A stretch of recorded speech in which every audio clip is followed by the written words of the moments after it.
नमस्कार शेतकरी बांधवांनो, कृषी साथी चॅनलमध्ये आपल्या सगळ्यांचं स्वागत आहे. आज आपण आंब्याच्या शेतीतल्या सगळ्यात महत्त्वाच्या वेळेबद्दल बोलणार आहोत. हो, जानेवारी आणि फेब्रुवारी हे 2 महिने तुमच्या आंब्याच्या बागेचं आणि पर्यायाने तुमच्या वर्षभराच्या मेहनतीचं भवितव्य ठरवतात. याच काळात घेतलेला एक योग्य निर्णय बागेत फळांचा सडा पाडू शकतो, तर एक छोटीशी चूक संपूर्ण हंगामावर पाणी फेरू शकते. आपल्यापैकी खूप जणांना हा प्रश्न पडतो, नाही का? आपण वर्षभर डोळ्यात तेल घालून झाडांची काळजी घ्यायची आणि ऐनवेळी मोहराऐवजी फक्त कोवळी पालवी फुटलेली पाहून मनात एकदम निराशा दाटून येते.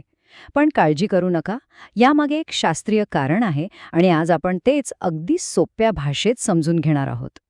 एक गोष्ट पक्की लक्षात घ्या, या 2 महिन्यात झाडाला काय द्यायचं आणि काय नाही यावरच सगळा खेळ अवलंबून आहे. एक छोटीशी चूक झाली की झाड फुलांऐवजी पानं काढण्याच्या मार्गावर निघून जाईल आणि आपली सगळी मेहनत खरंच वाया जाईल. त्यामुळे पुढची काही मिनिटं खूप खूप महत्त्वाची आहेत. चला, तर मग थेट झाडाच्या मनात डोकावून पाहूया.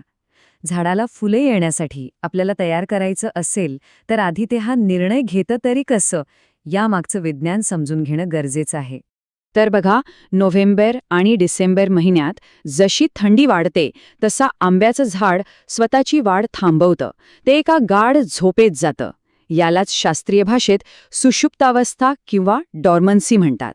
या काळात झाड आपली सगळी ऊर्जा आतल्या आत साठवून ठेवतं. हा त्याचा आरामाचा काळ असतो, पुढच्या मोठ्या कामासाठीची तयारी. पण जानेवारीच्या शेवटी जेव्हा दिवसाच्या तापमानात थोडीशी वाढ जाणवायला लागते तेव्हा झाडाला जाग येते. या बदलत्या तापमानाचा संदेश मिळताच झाडाच्या आतमध्ये हॉर्मोन्सचे म्हणजेच संप्रेरकांचे मोठे बदल घडायला सुरुवात होते. आणि हाच तो निर्णायक क्षण आहे. झाड आता स्वतःलाच विचारतं, आता वाढीसाठी ताकद वापरायची म्हणजे पानं काढायची, की वंशवृद्धीसाठी म्हणजे फळधारणेसाठी फुलं काढायची. आणि इथेच आपली भूमिका सर्वात महत्त्वाची ठरते. आपण जे करू त्यावरच झाडाचा पुढचा निर्णय अवलंबून असतो. चला तर मग आता त्या सर्वात मोठ्या चुकांबद्दल बोलूया, ज्या या नाजूक काळात आपल्याला अजिबात करायच्या नाहीत. हे नियम मोडले तर मोठं नुकसान होण्याची शक्यता आहे. पहिला आणि सर्वात महत्त्वाचा नियम, झाडांना पाणी देऊ नका. या काळात जर तुम्ही पाणी दिलं तर झाडाला संदेश जातो की वाढीसाठी पोषक वातावरण आहे. मग ते फुलं काढण्याऐवजी आपली सगळी शक्ती नवीन पानं आणि फांद्या काढण्यात खर्च करतं. एक गोष्ट लक्षात ठेवा, ज्या फांदीवर नवीन पालवी फुटते तिथे मोहोर येत नाही. दुसरी मोठी चूक म्हणजे युरिया किंवा DAP सारख्या नत्रयुक्त खतांचा वापर. नत्र म्हणजेच नायट्रोजनचं मुख्य काम काय, तर झाडाची शाखीय वाढ करणं. या काळात जर आपण नत्र दिलं तर झाड फुलं काढण्याचा विचार सोडून देतं आणि फक्त स्वतःची वाढ करण्यावर लक्ष केंद्रित करतं. तिसरी चूक आहे छाटणी. या काळात झाडाच्या कोणत्याही फांदीची छाटणी करू नका. छाटणीमुळे झाडावर जखम होते आणि या दमट हवामानात त्या जखमीतून बुरशीचा प्रादुर्भाव होऊन झाड आजारी पडू शकतं. झाडावर एक अनावश्यक ताण येतो जो आपल्याला टाळायचा आहे. आणि ही चौथी चूक तर सर्वात गंभीर आहे. याला महापाप म्हटलं तरी चालेल. जेव्हा झाडावर मोहर पूर्णपणे उमललेला असेल, फुलं उघडलेली असतील, तेव्हा कोणत्याही रासायनिक कीटकनाशकाची फवारणी करू नका. कारण याच फुलांवर मधमाशा आणि आपले मित्र कीटक बसून परागीभवन करतात. फवारणीमुळे हे सगळे मित्र कीटक मरून जातील आणि फुलांचं फळांमध्ये रूपांतरच होणार नाही. सगळी फुलं गळून जातील. बरं, काय करायचं नाही हे तर आपण पाहिलं. आता बघूया की भरघोस उत्पादनासाठी कोणती योग्य कामं अगदी योग्य वेळी करायची आहेत, कारण वेळेला इथे खूप महत्त्व आहे. एक गोष्ट लक्षात ठेवा, ही सगळी कामं मोहोर नुकताच फुटायला लागल्यावर म्हणजे पोटात असताना, पण फुलं पूर्णपणे उमलण्याआधीच करायची आहेत.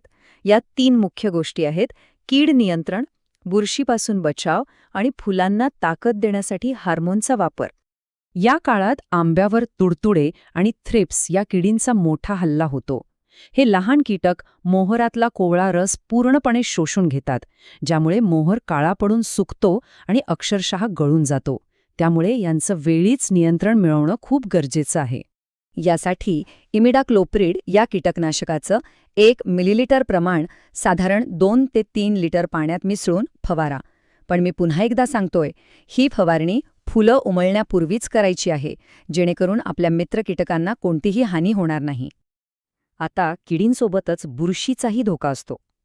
मोहरावर बुरशीचा प्रादुर्भाव होऊ नये, त्यावर काळे डाग पडू नयेत किंवा भुरी रोगाचा हल्ला होऊ नये, यासाठी बुरशीनाशकाची फवारणी अत्यंत आवश्यक आहे.